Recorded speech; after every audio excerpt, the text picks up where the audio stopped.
This is a secret the world never knew. Not Jane, not his colleagues at Cambridge, not even the scientists who built upon his theories.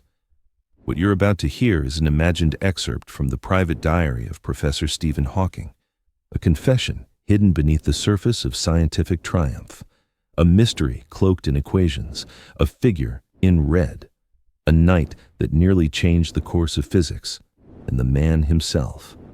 For the first time, step inside a secret no blackboard ever revealed, until now.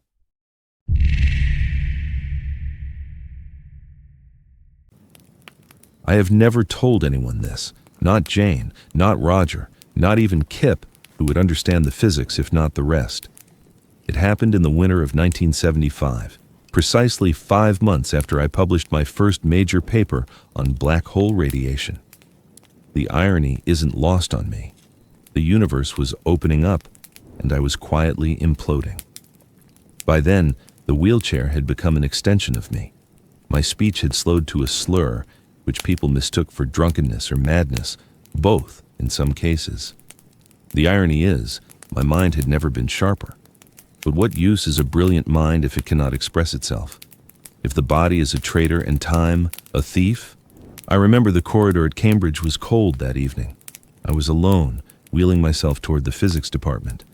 That wing had always felt sacred to me, like entering a cathedral of logic.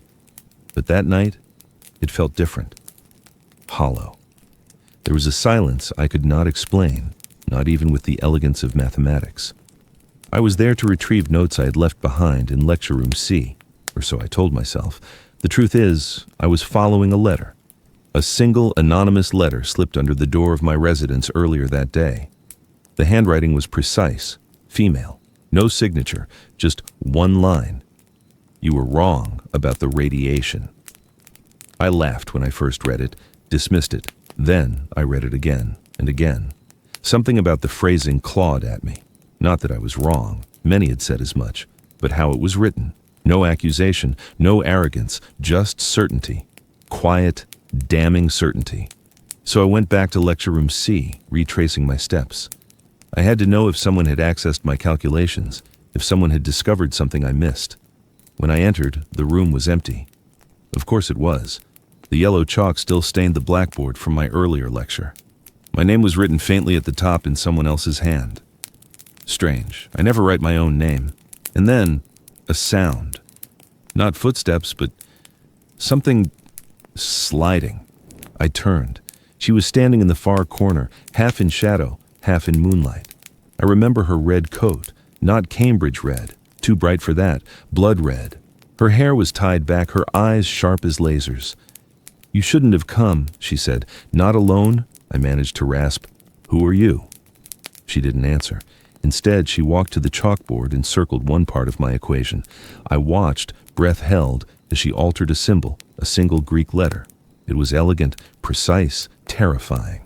With that change, the entire foundation of my radiation theory began to unravel in my head like loose thread from a sweater.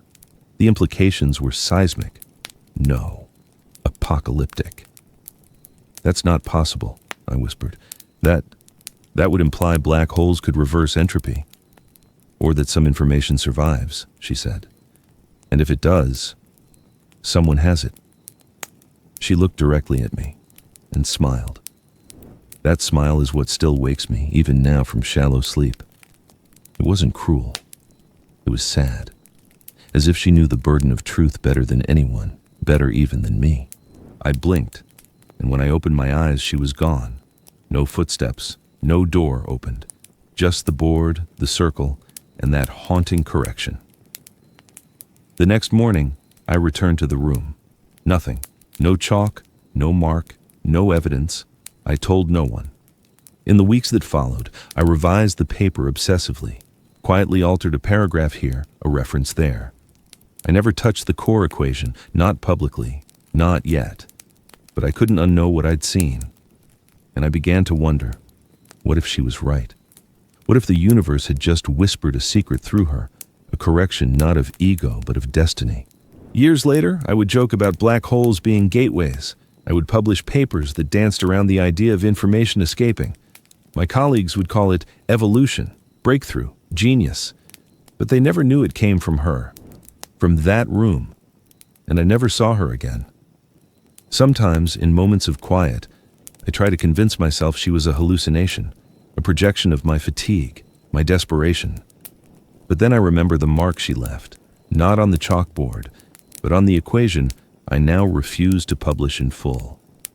There are some truths the universe hides behind veils, and some it sends messengers for.